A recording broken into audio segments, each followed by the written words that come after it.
News Radio 840 WHAS. Good Sunday morning. Bob Sokoler and the Louisville Real Estate Show. And if you are here, you knew that we are now in daylight savings times. It means you have lost an hour of sleep by putting your clock ahead. A couple of quick updates on that daylight savings time in just a moment. First, we want to welcome the folks who are here. Chuck Crosby. He is the head guy over at the Crosby Law Offices. They do real estate closings, wills, which are so important, power of attorneys, foreclosure defense, commissioner sales, a lot of things that Chuck is involved in. You can reach him at 499-6360. Also here, our buddy Ryan D. Rocky, who is one of the head guys over at Swan Financial. If you're looking for a loan, this is the place to go because they can shop it, get you the best rates. You can reach Randy at 502-645-0736. And my son Greg is here, back by, as we say, popular demand, who does our marketing and photography and so much more for the Sokoler team. And that brings you to me, which I am Bob Sokoler, and I do the not only the radio show, but I'm also a realtor. We list homes, sell homes, and help with the buying of homes. If you're thinking of selling in the next couple of months or even this year or next, give me a call on my cell phone for a free, no obligation estimate and a plan that we'll put together for you. 376-5483 is my direct cell phone number, or go to bobsellslouisville.com. All right, so we all set our clocks ahead, hopefully. And you know, this is called the Sunshine Protection Act. Daylight savings time unanimously passed the Senate last March, but the House has yet to enact on that bill. We were just talking about before we went on the air. We wish they would make this a permanent thing so we didn't have to go back and forth, because not all U.S. territories, states and territories observe. Hawaii and Arizona, with the exception of some Native American tribes, don't observe DST. But here's the thing that's really important for all of us to remember.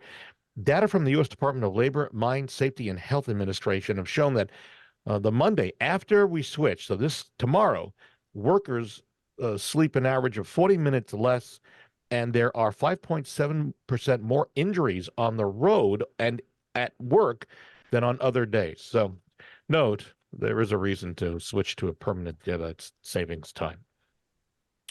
We start with Randy over at the Swan Financial, and this past week, they announced that they're optimistic that we're possibly going to see mortgage rates drop. Correct, Mr. Rocky? That's short-term rates, yes. Short-term rates, which, yes, even though mortgage companies don't want to admit it, it's tied to mortgage. Well, sometimes, not always. Yeah, okay. But most of the time it is, yes, you are correct. Okay, that's just a little known secret. All right. So Nicholas wants to buy his first home this year, but he doesn't have the 20% down that he needs to put on a down payment. But someone told him he doesn't need to have 20% down to buy a house. Right. And he's wondering in this email, what's the least amount of money that he can put down on a home and is not based on his credit score? How much can he put down? Well, is it not based on his credit score? Let's start with not, because I got a feeling his credit score is not so good. So, okay, if his credit score is not at least a 620, then he would have to put a minimum of 3.5% down to 580, and then below 580, he would have to put 10% down. If it's a 620 or above, he can put his 0% down. Now, understand, when you put 0% down, the interest rate is higher than if you put 3.5% down. But the good news is 20% down is not needed unless you're doing some sort of investment, purchase of a rental property, things like that, right? That's correct. Right. You move over to Chuck Crosby over at the Crosby Law Offices. Mel owns a condo in Louisville, Chuck. It's for sale. It's under contract. He was walking his dog and met some ladies who know people on the condo board. And these ladies on the walk say the board is considering an assessment of more than $5,000 per condo owner. And in this email, Mel wants to know, is he under any obligation to disclose this, what could be a rumor? And what if he says nothing and the assessment comes after the condo closes? Can he be sued? Oh, if it comes afterwards, probably not, because it is not an assessment until it's voted on and approved. Okay. Mm-hmm. Are you legally required to tell them of a rumor that you heard something might happen? No, but it'd be a decent thing to do. Now, it's not something that he becomes liable for. So why wouldn't he mention such a thing? If it comes down after after he sells the property. Hey, the guys are thinking about doing this, whatever. If they do it before he sells, well, clearly it's going to be his bill. Roof repairs, whatever, it falls under the same kind of category. But these things get kicked around by the HOAs and little old ladies walking dogs gossip a lot. I personally would tell the agent to have the closing entity take a look into it, but that's me. I suspect he's worried that the buyer would back out if there's a 5,000 plus. Well, yeah, but if it assessment happens before closing, then Yeah, it's if it gonna be does. the seller's fee. So wait till that.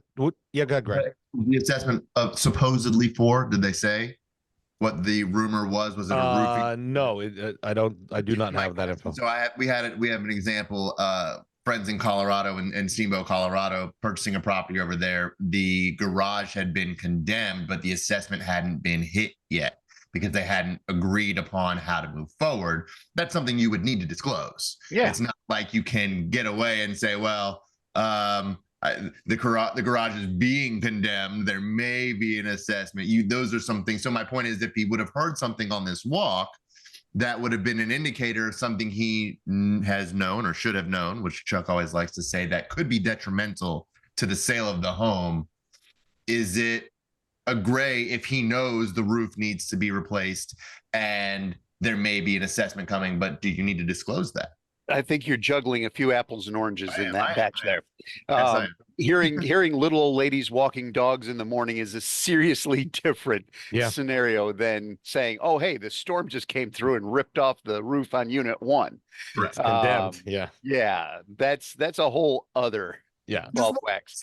If the roof viewers, they're looking for the gray. There is a distinction between things that you need to disclose and things that are just women walking dogs, men walking dogs, or whoever walking dogs. Oh, in my neighborhood, it's a good mix, and you never know what you're going to hear. Mm-hmm. We're going to move on. A reminder, if you'd like to see a copy of this show, what we're doing visually, because we're putting this up on our YouTube channel, you can go to, and we make this as easy as it comes, LouisvilleAnswers.com, www.LouisvilleAnswers.com, and it will be up there waiting for you to watch at your leisure. And we move on back over to Randy Rocky at Swan Financial with this question from Samantha, who's thinking about buying her first home as soon as the interest rates start to drop, which we may see in May, at least that's what we're thinking may be happening. Not if you talk to me, but I'm a pessimist. So well, I'm an optimist. So yeah, okay, that's perfectly fine. So anyway, so she says in this email, she wants to find the perfect home, then refinance when rates drop even further. Makes sense. And that's actually a good idea. If you're going to buy now and then figure in a year rates will be down even further and then refinance. What's that? The house, date the rate. Date the rate, right.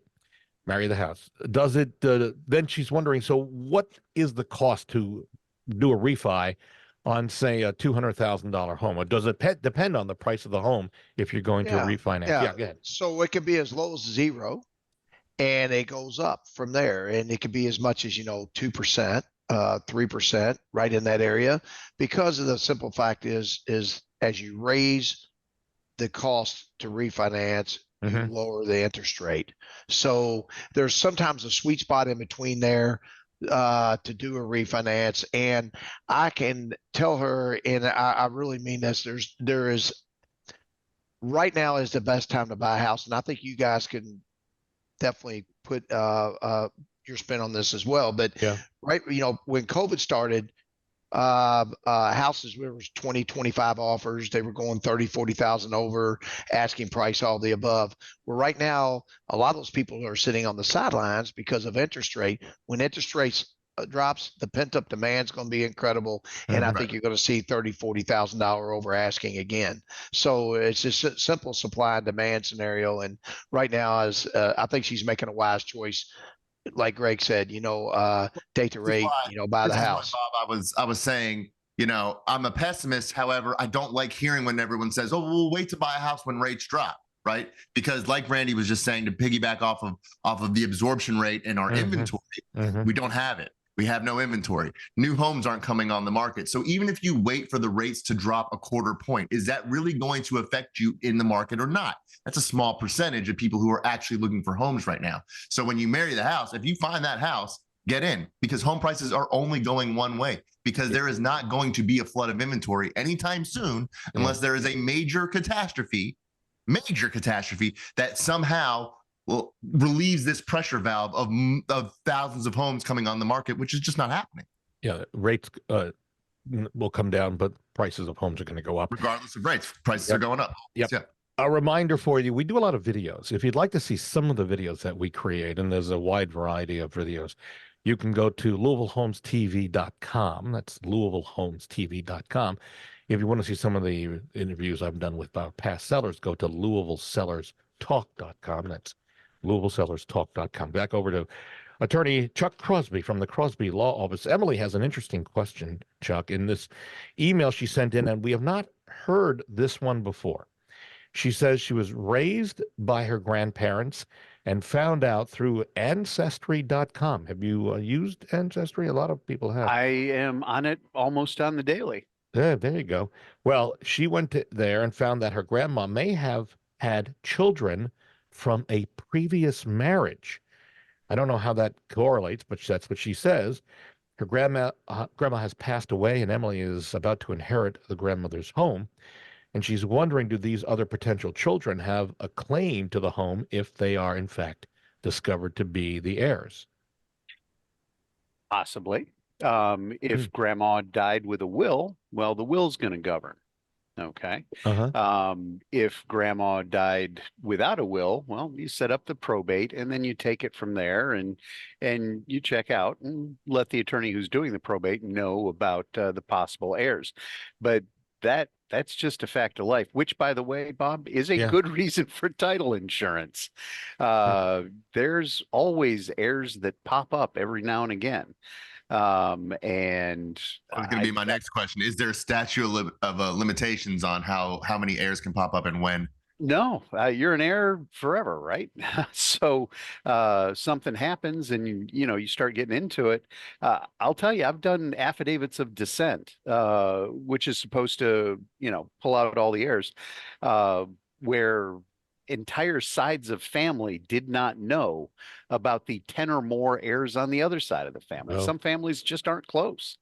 And then there's always the wild oats sown during the war years scenarios. You may not know about them, but they may very well know about you. So it's always best to kind of take that into consideration. But if grandma left a will, the will is going to govern. Okay. So, and as we head to a break, this is a really good time to say that Chuck Crosby actually does wills. One of the things he does, and I would highly recommend, incidentally, when we come back, the most important things to repair before selling your home. Last week, we talked about what not to repair. Today, we'll talk quickly about what to repair. Again, Chuck Crosby does those wills and does a great job at closing loans, powers of attorney, foreclosure defense. Chuck's the guy. You want to reach him at 499-6360. Also here, Randy Rocky, who is the co-owner of Swan Financial. They do a great job of getting you pre-approved and to the closing table with a great rate. You'll hear about that rate in just a couple of seconds as we go to the commercial. His number is 645-0736. My son Greg, who does our marketing, photography, and so much more, is here.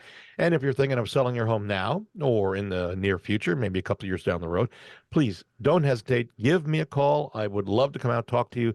Free, no obligation. We talk about what the plan might be, if you need to fix anything or not. And you can reach me at 376-5483 or go to bobsellslouisville.com. We're back in a moment on News Radio 840 WHAS. News Radio 840 WHAS, Bob Sokoler, the Louisville Real Estate Show. We're here with you to the top of the hour. Thank you, Barbara Corcoran, who is a mentor and a friend. We consider her a friend. Greg and I were up there, fairly recently to do a commercial with her, and I just saw her on Shark Tank this past Friday night over on Channel 11. So many people, and by the way, let me just also welcome back Randy Rocky, Swan Financial, do a great job of getting you to the closing table, get your loan, 645-0736. Also, Chuck Crosby, owner of the Crosby Law Offices, 499-6360. They do real estate closings, and you can pick the real estate attorney you want to close your loan. Chuck's a great guy. I highly recommend him. Also here, my son Greg, who does our marketing, photography, and so much more. Then you can reach me, Bob Sokoler, if you're thinking about selling, 376-5483, or go to bobsellslouisville.com. I may have missed giving Chuck's phone number out, so I'm just going to backtrack and tell you to reach Chuck Crosby, 499-6360. All right, so you're thinking of selling. What are some of the things that you want to make sure that you fix when preparations for selling your home? You want to make your kitchen sure the kitchen appliances, the fridge, stove, dishwasher are all in good working order. Make sure any leaks are repaired, because an inspector, typically all homes are inspected. They're going to find those, and then you're going to be written up, and that's going to need to be repaired. Cabinets in both kitchens and bathrooms, everything should be in good condition, free of water or damage or rot. Cabinet doors and drawers should open and close smoothly. I can't tell you how often we see that as a problem. Fix loose hinges, underclog or replacement stuck drawers, things like that. Make sure the sinks and faucets are all running and leak-free. Bathroom and showers, fixtures such as a shower head should be fully operational, and drains should be free of any clogs.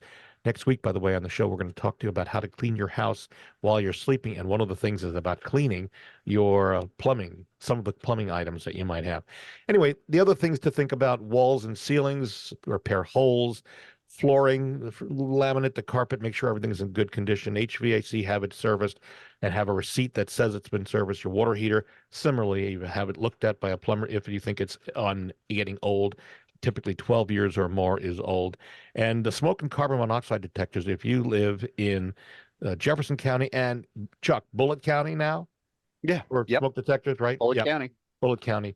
You need to make sure that they are up to date, and know that if you only have a 10-year non-removable or 9-volt at closing, you'll have to provide, between the time you get a contract and the time you close, you will have to get a new 10-year non-removable smoke detector. So those are some of the things. We'll repeat more of these down the road in the next couple of weeks on the shows ahead. All right. Back to the questions. We go back to Chuck Crosby. Marcia wants to know in this email, Chuck, that she has a deed where neither the tenants in common nor joint tenancy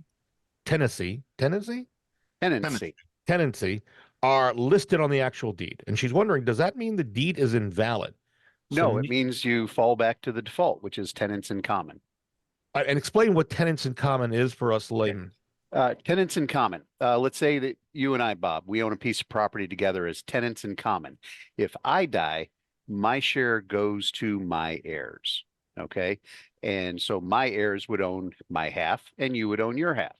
Okay. So that's the difference from, say, a joint tenancy with survivorship, where if I were to die, you would get my share. And of course, folks, this is an important distinction to know when you buy a house, because you'll be asked by Chuck or any closing attorney that you're working with as to how you want the deed titled. Am I correct on that, Chuck? That is correct. I'll always ask. Now, typically, husbands, wives always wanted joint tenants with right of survivorship, which means they own the property 50-50, and if one of them passes, the other owns it 100% automatically at the time of death. Okay. Mm-hmm. But you don't have to be married. You and I could own a piece of property in joint tenant or in joint tenancy with right of survivorship, or we could be tenants in common. But the default is, if the deed doesn't say it's a tenants in common. Doesn't say tenants in common. All right. That solves that problem. But folks, please think about this. If at a closing table, ask your closing attorney, and also consider, if you don't have, get a will, because it would simplify so many things for so many people. One thing I'd like to throw in there is, if you're thinking about not having it with right of survivorship, discuss that before closing. We get plenty of scenarios where newly married people are coming from old relationships. Maybe they, she's bringing a settlement from a divorce, and he's bringing, something from an inheritance, and they don't really want to make it survivorship. That's kind of the kind of the fallback on most of the lenders saying, oh, hey, JWROS. But if you don't want to have the right of survivorship, talk about it ahead of time, because the worst case scenario is husband doesn't want it, wife does, and oh, hey, it just became an issue in the middle of a closing. And that holds Don't want to everything. have that happen. Got it. Incidentally, if you're thinking about selling your home, we have a free no obligation book that has hundreds of useful tips. If you want a copy, simply send an email to me, bob@WeSellLouisville.com, and put selling tips in the subject line, and I'll send that right out to you.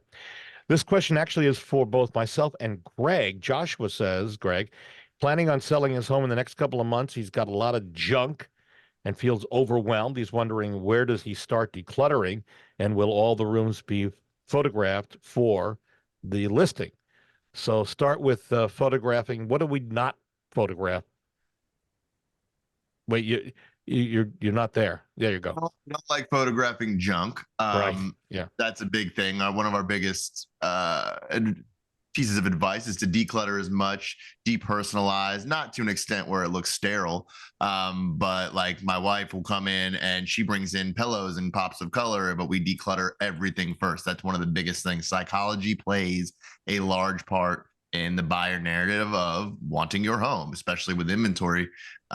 You've got to stand out, and you need to not look like you are not taking care of the place. So lights, decluttering. Yep. You can throw stuff in closets to get to that question. Well, what do we not photograph? Right. Typically closets and garages. You can throw stuff in there unless your garage has a nice high lift or something unique. We will show that there is a garage, but we don't need to show it's in it, and we don't need to show it's in closets unless those are cool too. And basement, if it's an unfinished basement, typically we maybe shoot one shot of it, or do we even do that? Yeah, but you should also, again, to the cluttering point, I know it can be overwhelming. There's a lot of companies that we can refer that will help you declutter, help you donate stuff if that's the case, and you do a yard sale, whatever the case may be. But a basement specifically, you want it to be, you don't want to just throw stuff in there because we want to show it. And the inspector is going to need to get behind nooks and crannies. So you don't want to just throw stuff in one corner and throw it on the wall. Make sure it's nice and neat. If you need to get a storage unit, we've got referrals for that too. But yeah, decluttering is the first and most important thing, as well as cleaning and light bulbs, in my opinion. And that booklet I mentioned about the useful tips, that includes some of the stuff that we're just talking about. So that's bob@WeSellLouisville.com, and put selling tips in the subject line. Okay, this next question is actually for Randy, but Chuck, I'm going to bring you in on this as well. Hannah just went through a divorce and is going to buy her first home on her own this year. She has heard that, and she listens to our show, and thank you, Hannah, for listening, that your credit score is important for getting a good rate. And we actually talked about that at the beginning of the show. She's wondering in this email that she sent to us, how good does her credit score need to be? And if it's low, what can she do to increase her credit score? And then, Chuck, I'm going to do a follow-up question with you. Randy, go ahead. Yeah, so we can go as low as 550. 580 is kind of the cutoff usually that you can get a loan. And the way you can improve your credit score is talk to us, and we have some advice and some things we have in place technology-wise to help people improve their credit. All right. And Chuck, bringing you into this, Hannah went through the divorce. I'm presuming that the divorce is final and she's going to buy a house. But we had a question a couple of weeks ago, and I wanted to follow up on it. What if Hannah is in the middle of getting a divorce? Let's say our listeners, maybe there is a divorce in play, but the divorce hasn't been finalized, and yet one of the spouses wants to buy a house. Is there something that they should procure in the way of a document that protects them from the current spouse, soon to be ex-spouse, from having possession of the house here in Kentucky?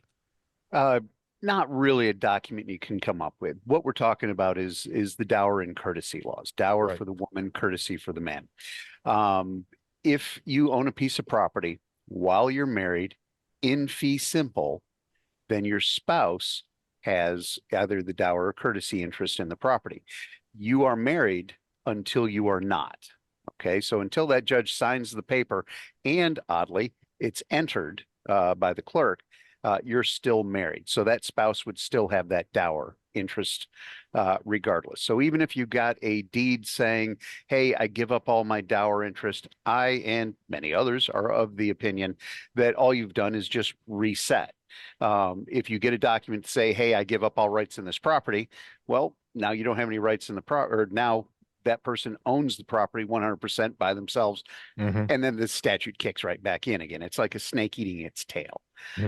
So there's not really anything you can do to keep them from having that dower or courtesy interest. However, that doesn't give them possessory interest necessarily. That just gives them an interest in the property. If you were to die or sell the property, they might have a life estate in it.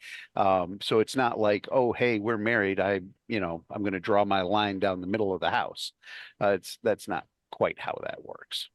If you want to see a rebroadcast of the show, something that we've talked about catches your ear, go to LouisvilleAnswers.com. That's LouisvilleAnswers.com, which is a redirect to our YouTube channel. And thinking of selling your home, there's something new. I can meet with you in person via Zoom or on the phone, or again, in person, free, no obligation.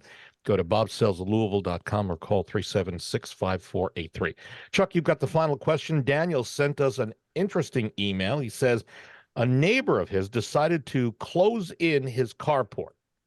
He said he and his buddies, Daniel and his buddies, decided to work over the weekend to avoid detection. The email does not say detection from who, but he's wondering what happens if you get caught without a building permit. Chuck? Oh, if you get caught building things that require a permit and you don't have a permit, you get cited. And they can be some nasty fines. I will tell you that I've just seen a fine that J-Town laid down for many thousands of dollars for just such a situation. You want to follow the codes. I do know of one house. Man, I wished I'd bought it, but the guy built an entire Wild West saloon in the backyard. He and all his buddies were professionals in their respective fields, plumbing, electric, whatever. They just didn't get the permits. It just kind of was one of those, hey, let's do something on the spur of the moment affairs. You can always go back and get permits, but if you're caught doing that kind of stuff, big problems. Big problems. All right. And on that note, a reminder, next week, 12 ways to clean your home while you sleep. You heard me right. While you're sleeping. Interesting. We want to thank our friends, Chuck Crosby, who is the owner of the Crosby Law Offices. They do real estate closings, and you can pick the closing attorney that you want. And he also does wills, and we've talked about that, and I am so much in favor of everyone having a will, and Chuck did mine, and I have to tell you, did a great job. Powers of attorney, foreclosure defense, commissioner sales, a variety of things. In fact, I'm going to be going to Chuck to update my will because plans are to get married this summer. So that is coming up. I'll tell you more about that down the road. Also, our thanks to Randy Rocky, who's one of the head guys over at Swan Financial. They do a really great job of getting you pre-approved. They shop the loan to get you the best rates. You can reach Randy anytime on his cell phone, 645-0736. My son Gregor does our marketing, photography, and so much more. Thank you for being there. And if you're thinking of selling your home this year, next year, or beyond, or you're thinking you've got to buy a home, I've got buyer agents as well. Give me a call. I'll come out myself for a free, personal, no obligation estimate of exactly what needs to be done, if it needs to be done, anything.